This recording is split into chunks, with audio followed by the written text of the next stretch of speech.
Fala pessoal! Se o nosso volume 1 de filmes para 2026 falava de anúncios e primeiras apostas, link tá aqui na descrição, hein? Este volume 2 fala de algo mais pesado, permanência, franquias que continuam, personagens que retornam e estúdios tentando provar que ainda existe sentido em histórias que já tiveram, pelo menos ao nosso ver, um ponto final.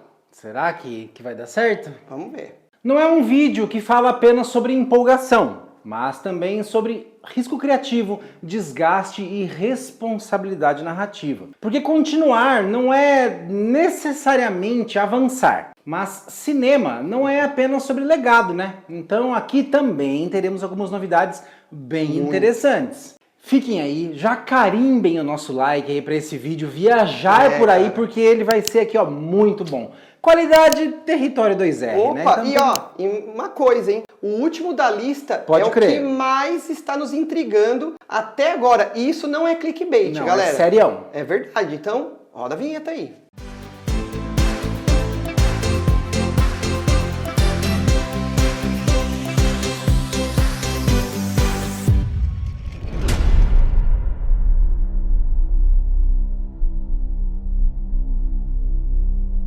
Welcome, Panem!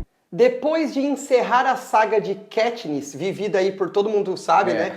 A linda Jennifer Lawrence, e retornar ao universo com A Cantiga dos Pássaros e das Serpentes, a franquia Jogos Vorazes volta à cidade de Panem para ocupar um território ainda mais delicado. O passado que ajudou a normalizar toda aquela barbárie. Amanhecer na Colheita não é pensado como um espetáculo, mas como explicação. E isso muda completamente o peso do projeto, né? O filme adapta o novo romance de Suzanne Collins, focado na juventude do Ray Mitchell Abernathy, muito antes ele se tornar o mentor cínico aí que o público conheceu. A direção permanece nas mãos de Francis Lawrence, responsável, né, por quase todos os filmes da franquia, garantindo uma continuidade estética e política clara. Ainda bem, né, porque fica aquela continuidade aos olhos que fica muito melhor. O roteiro parte novamente de uma adaptação direta do texto da própria Collins, mantendo o olhar crítico sobre poder, propaganda e, o melhor de tudo, né, violência institucional. No elenco, Joseph Zada assume o papel do Ray Mitch quando jovem, enquanto Ralph Fiennes interpreta uma versão mais fria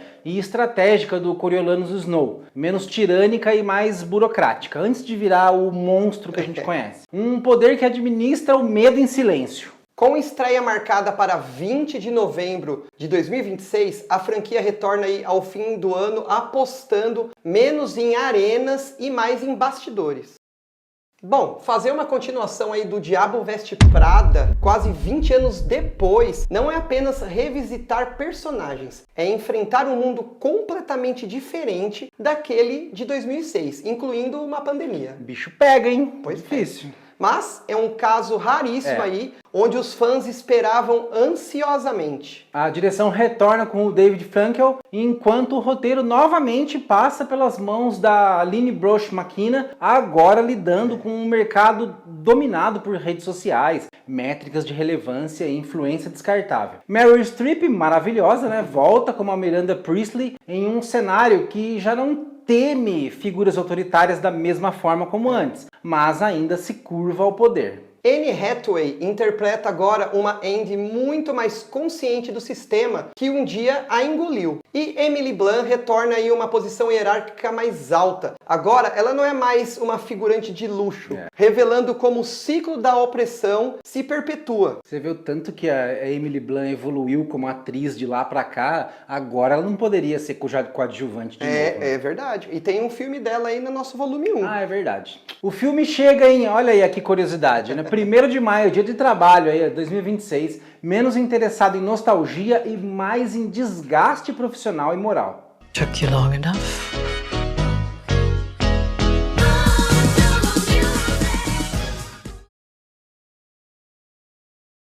O universo de Era Uma Vez em Hollywood ganha um novo capítulo. Agora, dirigido por quem? David Fincher, cara! Pois é, velho. Diretor de Seven, Clube da Luta, Zodíaco, o que já muda aí completamente o tom da proposta. Outra coisa.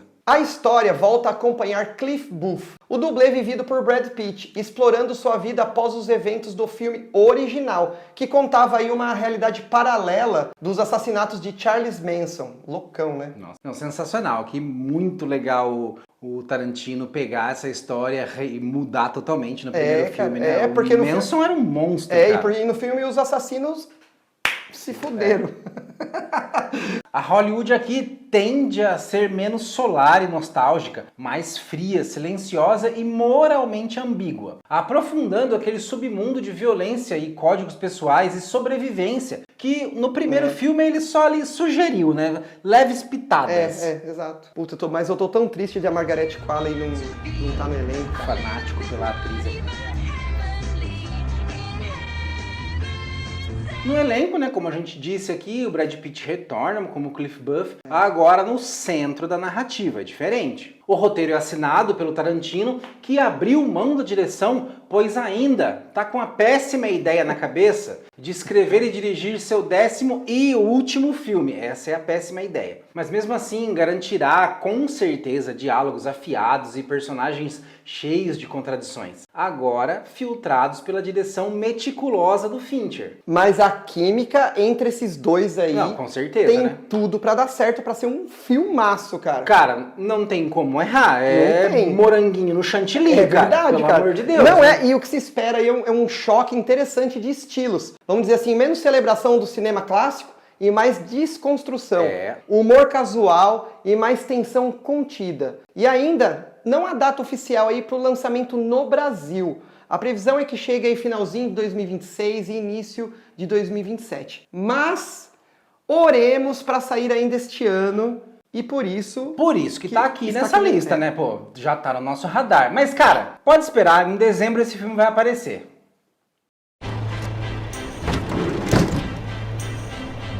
Toy Story 5 nasce sob suspeita. Porque, pra ser sincero, o terceiro filme já tinha concluído a história de uma forma emocional e perfeita, não tinha o porquê. Inclusive, o quarto filme já foi bem sem propósito. E sabe quem também acha isso? Olha ele aqui de novo, Quentin Tarantino. Ele diz que não precisou nem assistir o quarto filme. Então, eu acho que eu tenho quase certeza que ele vai passar bem longe. Quilômetros. Com direção de Andrew Stanton e com um roteiro aí que volta a discutir identidade e pertencimento, o filme coloca Woody e Buzz em um mundo dominado por telas, inteligência artificial e estímulos constantes. Tom Hanks retorna como Woody e Tim Allen como Buzz, agora cercado por brinquedos que representam uma infância menos durável. Isso, infelizmente, é real. A infância de hoje em dia parece menor. A internet, a quantidade de informações que bombardeiam as nossas crianças fazem elas crescerem mais rápido. Faz, cara. Eu como pai de uma criança de 8 anos e uma de 4 anos, eu vejo isso. Por mais que a gente tenta podar, é um bombardeio de coisas que por todos os lados, não tem por onde escapar, porque, cara. sinceramente, a gente convive com telas hoje em dia e isso aí não vai melhorar. Isso a quantidade de informações só vai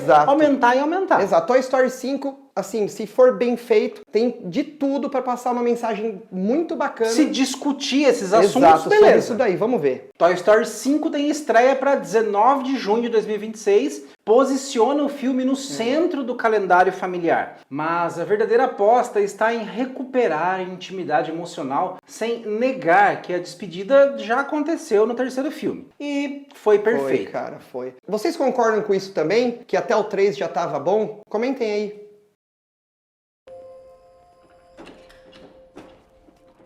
Depois de apagar sua própria existência da memória coletiva, que foi bem pesado isso foi daí, cara. Bem louco, né? Foi, mano, puta merda. Peter Parker precisa reaprender a viver como alguém comum. Homem-Aranha, Um Novo Dia parte exatamente desse ponto vazio. Com direção do Destin Daniels Cretton e roteiro nas mãos de Chris McKenna e Eric Sommers, que já trabalharam em outros filmes anteriores do Aranha. Só que agora, pelo que parece, tudo será focado em reconstrução. Tom Holland retorna em uma fase mais solitária do personagem, mais pés no chão, se é que eu posso dizer isso. O elenco de apoio foi reformulado.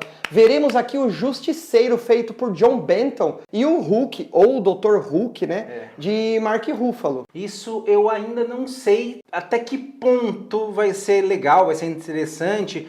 Vão dar ali um caminho para um filme novo do Hulk? Vamos ver, veremos. Nomes também como Jacob Batalon, Zendaya, J.K. Simmons retornam em seus respectivos papéis. Que bom, que bom. Porra, cara. Tudo isso para refletir num Homem-Aranha mais urbano, menos conectado a eventos de proporção global. Sem as traquitanas do Homem de Ferro também, né? A armadura de Homem-Aranha, isso aí não vai ter aqui. Simples. O filme estreia em 31 de julho de 2026, apostando que intimidade ainda pode competir com a grandiosidade dentro do MCU. Vamos aguardar. Cara, e vai ser só mais uma pecinha do quebra-cabeça aí sobre o filme que a gente vai falar no próximo volume.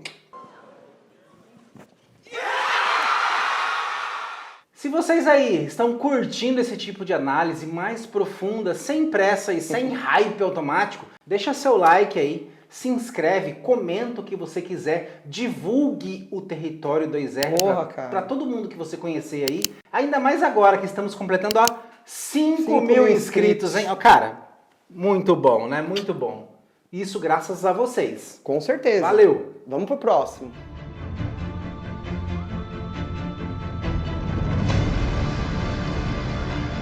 Durante décadas, He-Man foi tratado como inviável no cinema. Também, né? Porra, tivemos aquela versão live action de 87 com Dolph Lundgren. Talvez aí um dia a gente fala aqui no canal. Mais pra frente. Mais pra frente. Hoje não. A gente tem uma playlist especial só pra filme assim. Mas é verdade, hoje não. Essa versão de 2026 tenta romper essa ideia, tratando Eternia, lá, o planeta do He-Man, como um mundo em crise. Com direção do Travis Knight, o filme aposta em uma fantasia mais sóbria.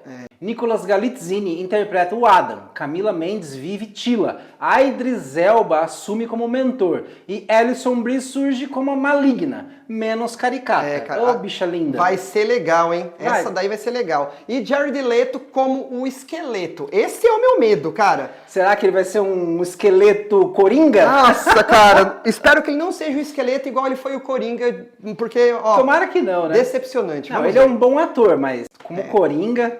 cara. A estreia em 5 de junho de 2026, 3 dias depois do meu aniversário. Coloca o filme diante de um desafio claro, provar que maturidade não precisa apagar a identidade. Como eu tô ansioso com esse filme e ao mesmo tempo com medo. Dá medo, né? Porque a gente cresceu com He-Man, né? E cara. quantos de vocês aí também não cresceram assistindo He-Man? Comenta aí.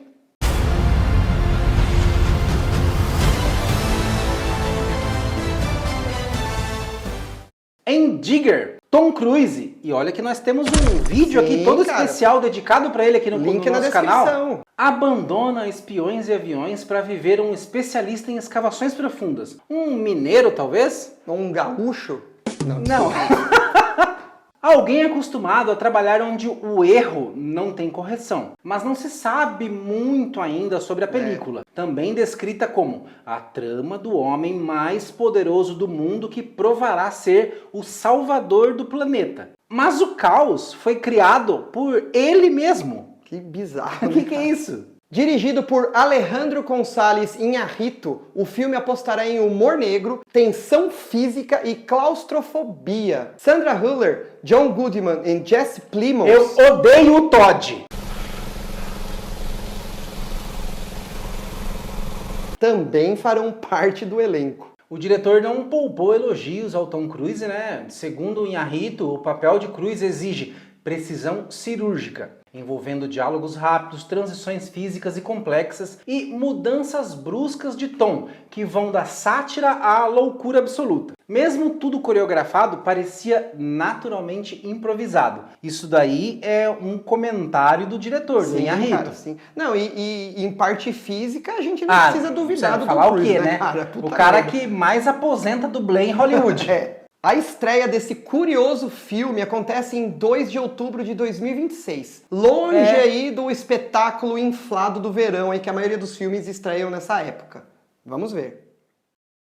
Duna, parte 3, marca o capítulo final da trilogia de Denis Villeneuve, agora adaptando diretamente Messias de Duna, segundo o livro da saga de Frank Herbert. A direção segue com Denis Villeneuve, né? Cineasta de A Chegada, Sicário, Os Suspeitos e Blade Runner 2041. É o cara que praticamente nunca errou na carreira. Vamos ver. Pois é, cara, conhecido por transformar ficção científica em reflexão densa e muito incômoda. Ele é incrível para essas coisas. A história se passa anos após a ascensão do Paul Atreides, agora imperador, e abandona a ideia de jornada heróica para encarar as consequências políticas, religiosas e morais desse poder absoluto. E poder absoluto, segundo os livros, é esterilização de 90 planetas, hein? Mas ó, eu não falei nada, tá? Não é spoiler, não. No elenco, retornam o Timothée Chalamet como Paul Atreides, a Zendaya como a Shani, a Florence Pugh maravilhosa como a Princesa Irulan, Rebecca Ferguson como a Lady Jessica e o Javier Bardem como o Stilgar. O enredo acompanha um império dominado pelo mito de Muad'Dib, enquanto o Jihad Fremen se espalha pelo universo, colocando Paul diante do peso de decisões que ele mesmo tentou evitar. O que se espera é um filme mais introspectivo, político e trágico. Menos preocupado aí com o espetáculo e mais focado em culpa, fanatismo e manipulação do poder. A estreia está prevista para 18 de dezembro, no Brasil, encerrando aí a saga não como uma celebração, mas como uma reflexão amarga sobre o preço de se tornar um Messias. Vou falar uma coisa a mais aqui. Com o tempo, essa trilogia de Duna vai ser considerada uma das maiores trilogias do cinema. Daqui a 20 anos, vocês voltem aqui no Território 2R e nos cobrem. O Senhor dos Anéis é café com leite. Porra, mas também calma, cara! Lá no começo do vídeo a gente comentou sobre um filme que nos despertou curiosidade, né? Deixou a gente ali, falei, do que esses caras estão falando? E ele finalmente chegou, é o último da nossa lista aqui. Pois é, galera. Psicopata em Fuga é um thriller policial centrado em Jane Thorne, vivida aqui por Georgina Campbell, que é uma policial cuja vida é completamente destruída quando seu namorado, também policial, é assassinado brutalmente pelo mesmo serial killer que ela passará a caçar a partir desse crime. A investigação deixa de ser apenas um caso profissional e se transforma em uma perseguição pessoal, marcada por obsessão, desgaste psicológico, rituais satânicos e decisões cada vez mais extremas. O filme é dirigido por Gavin Poloni e traz um ponto especialmente interessante. Justamente por isso ele entrou aqui no radar do Território 2R. O roteiro é assinado por ninguém menos que Andrew Kevin Walker. Pois é. O mesmo nome por trás de Seven, os 7 crimes capitais. Que também temos vídeo no canal. Assistam. Link na descrição também, hein? Vidão. Porra, cara, e isso já indica um suspense mais sombrio, seco e moralmente desconfortável. Veremos, né, se o filme vai ser tudo isso mesmo. Supera as expectativas. Tá pertinho aí, ó, 20 de fevereiro aqui no Brasil. E, como você disse, a expectativa é de um filme tenso, mais focado em atmosfera e trauma do que em ação gratuita. Explorando até onde alguém pode ir quando o criminoso que persegue é o mesmo que destruiu sua vida. Pois é, cara, vai ser bem interessante esse filme, ainda mais pelo... Tomara, né? Tomara que não seja uma porcaria, né? Por favor. Bom, o cinema de 2026, neste volume 2, deixa claro uma coisa. Continuar é muito fácil, difícil é justificar algumas continuações. Algumas não tem nem justificativa. Pois é, Toy Story. E como a gente sempre diz por aqui, cinema não termina quando o filme acaba. Ele começa na conversa depois, no tete a tete ali. Foi bom, foi legal, e aquele diálogo lá? Então aguardem a terceira e talvez a última, não sei se vai ser, né? Vamos ver. Pois é. Na semana que vem, a terceira parte dos filmes para 2026, beleza? Ainda falaremos de muitas coisas que tem tudo para virar um blockbuster e continuidades em franquias. Quem sabe, né? Deixem seu like, por favor, ativem o sininho e se inscrevam. Estaremos aqui com o próximo vídeo na semana que vem. Então, Heavy Metal sempre!